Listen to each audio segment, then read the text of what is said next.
Hey guys, Rachel here from Rachthestamper.wordpress.com, and I wanted to take a quick minute or two or five to show you one other really cute thing that you can make using the Thoughtful Branches bundle, which is expiring August 31st. That is the last day that you can order it as long as it's still available. It does have a really awesome stamp set. It's got a lot of images. They look really small. This image here is this big. It's this. So you can use this for a tree. You can use it for a hydrangea. It also has a coordinating thinlet set. So that goes to show you how big that is. It's got a lot of dies that go with it. This could cut out a tree stump. Why am I calling it a stump? Trunk. It's got leaves. It's got a hydrangea that you could make a hydrangea with it instead. And I have this really cute project. This I cannot take credit for. I actually saw this on Papercraft Button. It is a card maker out of the UK. She makes really cute boxes and bags, and I thought it would be really fun to recreate this. So it's a little bag that you can actually, I tied it tight so you can't see, but you can actually stuff some treats in there. Just folds over like that. You can adhese it with tear and tape, Tombow glue, snail, your choice. And then instead of using the tree as a tree, I made it into a pumpkin, which I also can't take credit for. I saw that on Pinterest, but I thought this would be a really cute idea just to share with you guys. So I'm going to show you how to make this real quick. And what I did is I used a piece of 12 by 12, and this is actually Peekaboo Peach, but I think it kind of looks like almost like a very light orange, like a creamsicle color. So this is a 12 by 12 cut in half at 6, so you can actually get 2 bags out of one piece of paper. Okay, so this is the second half here. So what we're going to do is we're just going to do some scoring, and I just want to make sure I'm in the field so you can see. So the first thing we're going to do is we're going to score at 5/8 of an inch on the long side. Okay, so that is just one hash mark past the ½ inch mark. Okay, so we're going to score. All right, and then we're going to turn it on its side, and now we're going to do a bunch of scoring. Okay, so we're going to score this first at 2 inches. I'll put all these on my blog as well. 2 inches, 2 6/8, 3 1/2, 7 6/8, 4 5 6. There we go. 8 1/2. Where am I? 8 1/2. Right there. And 9 2/8. 1, 2. Okay, that's it. So again, I'll put all those scoring marks and everything on my blog, but once again, it's just a half of a sheet of 6 by 12. Okay, so now, ooh, you know what? This looks just slightly uneven. Let me just make sure I did this correctly. Hang on one second here. 5/8. It feels like it went a little crooked there. So 4. Let me just make sure this is lined up both sides. Sometimes when you do this way, it's, yeah, a little bit off, but that's okay. We're going to trim it a little bit so you won't notice. So what we're going to do is we're going to just fold on our score lines. Let me make sure I have this right. Unlike me, make sure you're a little more careful. So we're going to use our bone folder. And then on the long side, so we're going to score over on the first one. And we're going to fold out. And then again, over. So you're making, you'll see here, the corner of your bag. Okay, and then the same thing on this one. So over, under, over. Okay. And what I did for this is I kind of just trimmed a couple pieces off. It's totally up to you. If you're doing this with the designer series paper, it's a lot thinner, so you'll have a lot less bulk. But I'm going to take off these little middle pieces here, this and this, and I may take off these two. I haven't decided yet, so I'm going to trim this up real quick. Where am I? See what happens when you organize? Lost my tiny scissors. Nope, they're on the floor. Oh, sorry about that. Okay, so I'm going to take out the middle piece here And I'm going to take out the middle piece here. And don't mind my ugly second set of score lines there. And again, I'm going to just cut just down here. Cut this piece off. Once again, if you're doing this, you can definitely do this with designer series paper.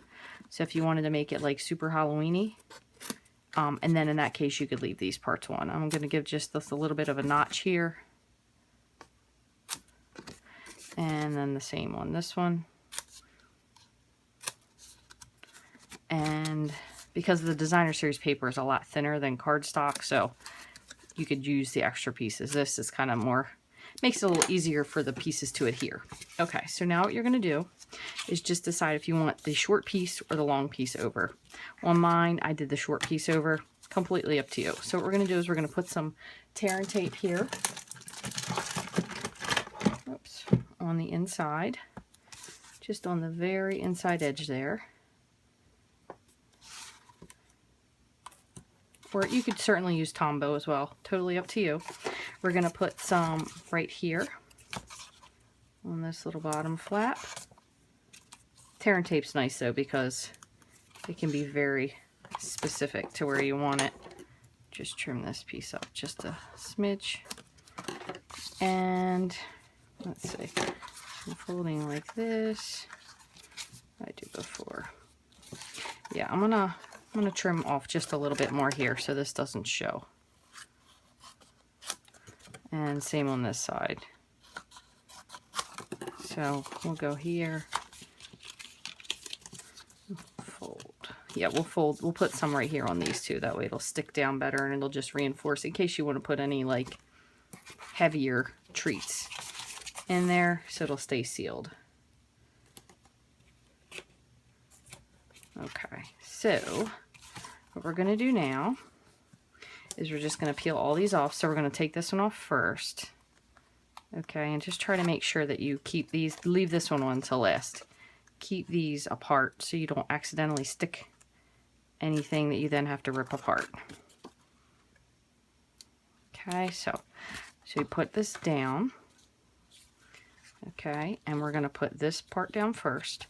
So put this one first, okay, and then you're going to fold this over. You can totally cut these two pieces off if you don't want them on there. Completely up to you. Okay, and then we're going to peel this one. And this will cover it up. Okay, I'm going to just give this a good push with the bone folder. You can certainly put more than one layer on there if you want. But there's your little bag. Okay, and the way we're going to finish this is I have the Ghoulish Grunge stamp set, and I'm going to use this little mesh piece here. So what I did is I have that with pumpkin pie. Is it pumpkin pie I did? Yeah, I thought I did pumpkin pie. There's my pumpkin pie. So I just kind of went over. You can omit this step if you don't want to do it. Completely up to you.